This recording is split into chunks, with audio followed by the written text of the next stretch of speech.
लखनऊ के रहने वाले एक पति पत्नी महाकुंभ 2025 में मौनी अमावस्या का स्नान करने के लिए अचानक से प्रयागराज जाने का फैसला करते हैं। दोनों पति पत्नी तत्काल टिकट बुक कराते हैं। ट्रेन से प्रयागराज पहुंचने के बाद वह झूसी में अपने रिश्तेदारों के घर पहुंचते हैं। रिश्तेदार भी उन दोनों को देखकर खुश हो जाते हैं।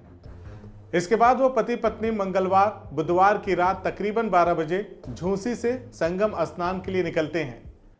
उन्हें लगता है कि शायद इस वक्त भीड़ कम होगी और आराम से वो दोनों संगम तक पहुंच जाएंगे, लेकिन संगम तक पहुंचते पहुंचते हालात पूरी तरह से बदल जाते हैं। भीड़ तेजी से बढ़ रही थी। भीड़ ज्यादा होने की वजह से धक्का मुक्की शुरू हो जाती है। पुलिस वाले भीड़ को नियंत्रित करने की कोशिश करते हैं, लेकिन तभी भगदड़ मच जाती है। अचानक से वो व्यक्ति बुरी तरह से भीड़ में फंस जाता है। तभी उन्हें कोई बाहर खींच कर निकालता है।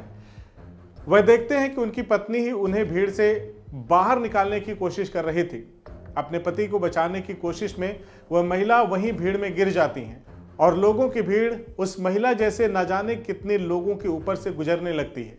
वह व्यक्ति वहीं बेहोश हो जाता है और जब उसे होश आता है तो उनकी जान बचाने वाली उनकी पत्नी उन्हें दूर दूर तक कहीं नजर नहीं आती। वह व्यक्ति हजार कोशिशें करता है कि काश एक बार उनकी पत्नी उन्हें कहीं दिख जाए। वह इधर उधर भागता है, लेकिन उसे सिवाय मायूसी के कुछ भी हासिल नहीं होता। थक हार कर वह एक जगह बैठ जाता है और सोचता है कि बच्चों से क्या कहूंगा, कैसे उसके बिना घर जाऊं मैं। ये सोचकर वो दहाड़े मार मार कर रोने लगते हैं। नमस्कार, आदाब। आज की सच्ची कहानी है उत्तर प्रदेश की राजधानी लखनऊ से। लखनऊ के इंदिरा नगर सेक्टर 8 में एक एम्बुलेंस आकर रुकती है। एम्बुलेंस से एक शव बाहर निकाला जाता है। मोहल्ले के सारे लोग इकट्ठा हो जाते हैं। अचानक भीड़ से एक आदमी चिल्लाते हुए कहता है, अरे ये तो मेरी बुआ जी हैं। आपको ये क्या हो गया बुआ जी? ये देखकर घर के सारे लोग रोने धोने लगते हैं। ये उसी महिला मंजू पांडे का शव था जिन्होंने अपने पति को तो बचा लिया, लेकिन उनके पति त्रिभुवन नारायण पांडे तो उन्हें कुंभ मेले में ही खोजते रहे, जबकि उनकी जान बचाने वाली पत्नी बेजान होकर अपने पति से पहले अपने घर आ चुकी थी। उनके शव पर जूतों के गहरे निशान थे और उनके दांत तक टूट चुके थे। यह देखकर उनके भतीजे नीतीश मिश्रा ने बिलखते हुए कहा, बुआ जी ये आपको क्या हो गया? परिवार के लोगों को यकीन ही नहीं हो रहा था कि कुछ ही घंटे पहले जो महिला कुंभ स्नान के लिए गई थी वह अब इस दुनिया में नहीं रही। इधर थक हार कर किसी तरह त्रिभुवन पांडे ने घर लौटने का फैसला किया। वह गुमसुम प्रयागराज से लखनऊ पहुंचे। उन्हें बिल्कुल भी अंदेशा नहीं था कि नियति ने उनके साथ एक क्रूर खेल खेल दिया था।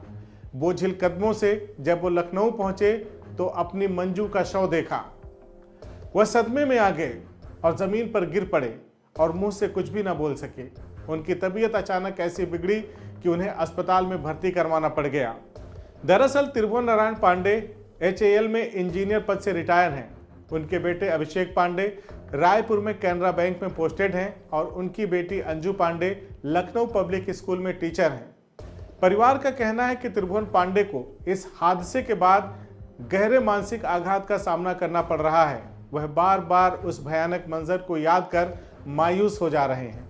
उनके शरीर पर बाहरी चोटें तो नहीं हैं, लेकिन अंदरूनी दर्द उन्हें तोड़ कर रख दिया है।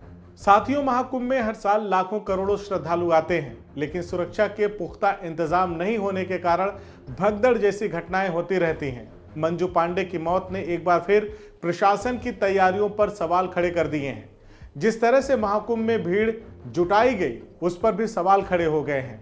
इस हादसे में जान गंवा चुकी मंजू पांडे के परिवार का कहना है कि अगर वहां सुरक्षा के बेहतर इंतजाम होते तो शायद यह हादसा टल सकता था। भगदड़ में मरने वालों की सही संख्या का भी अभी तक सही पता नहीं चल पाया है, लेकिन यह घटना प्रशासन के लिए एक बड़ा सबक है। इस घटना के बाद लखनऊ में मंजू पांडे के घर पर रिश्तेदारों और पड़ोसियों का तांता लगा हुआ है। हर कोई त्रिभुवन पांडे और उनके बच्चों को सांत्वना देने की कोशिश कर रहा है, लेकिन एक परिवार ने जो खो दिया है उसकी भरपाई कोई नहीं कर सकता। अब परिवार के लोग सरकार से मांग कर रहे हैं कि सरकार महाकुंभ में भगदड़ जैसी घटनाओं को रोकने के लिए सख्त कदम उठाए, ताकि किसी और को मंजू पांडे जैसी दर्दनाक मौत का सामना न करना पड़े। साथियों, महाकुंभ की इस भगदड़ में ना जाने कितने मंजू ने अपनी जान ऐसे ही गंवाए होंगे।